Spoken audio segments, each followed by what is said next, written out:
Yo, if anyone ever had any doubt about the seriousness between Nate Diaz and Conor McGregor, if you saw the press conference, you would know that this beef is not fabricated, it is real. Okay, I understand, fair enough. I heard there had been some seats that hadn't been sold, so kind of, this kind of went down well for the UFC since this was a major promotion act. Because I don't think Dana White was gonna stop it because it was just it piqued the interest.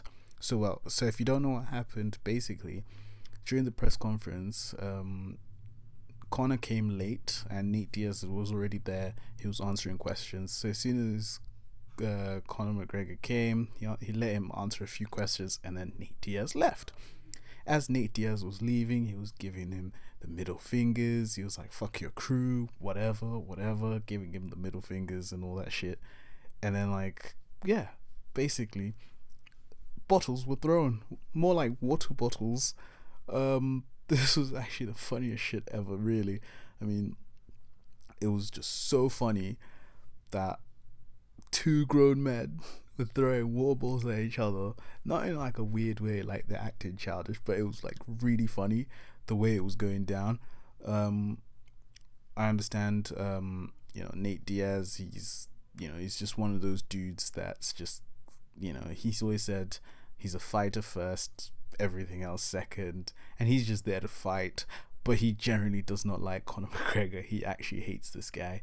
Um, Not that he's better than him. It's just more like he feels as if like Conor McGregor's is being given everything by the UFC, but there are fighters in there that have been fighting for over 10 years, and they ain't even getting shit as close as to what Conor McGregor's getting.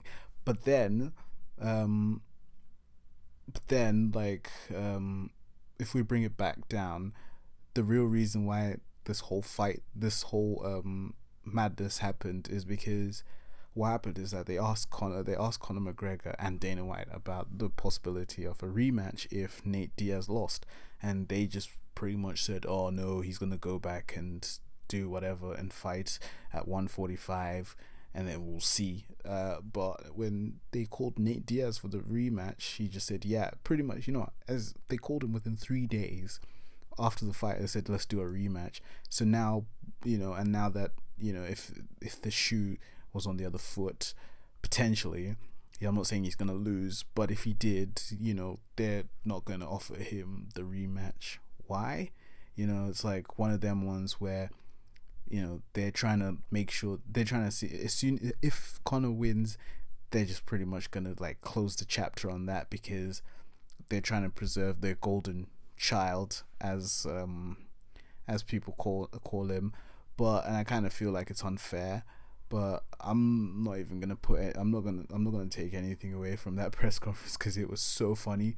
Like, they hadn't seen each other that much, and when they did, things just did kick off. It was just funny. Like, Nate's just done what he does. I mean, it's kind of, he's still probably getting used to this whole having to do a lot more promotional work than he's ever done, for his previous fights.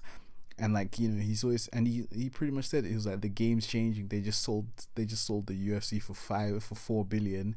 Yeah, of course, if he beats Conor McGregor, he's potentially gonna see himself as the biggest star in the UFC at that moment, and he's gonna be able to demand more money for fights. But it's pretty cool. Nate Diaz is obviously, he's a funny guy. He's a funny guy. The whole 209 boys is actually quite funny. But what I'm gonna say is, for the weekend, I got Nate Diaz winning again. I see him doing a submission again, because Connor's probably gonna get like think he's a big man and try to go for a takedown again. Probably, he'll fend off Nate Diaz a bit better than what he did in the first fight, but he's gonna end up submitting again. Um, but yeah, you guys let me know what you think. Uh, Comment down below, give me a like. Don't forget to subscribe.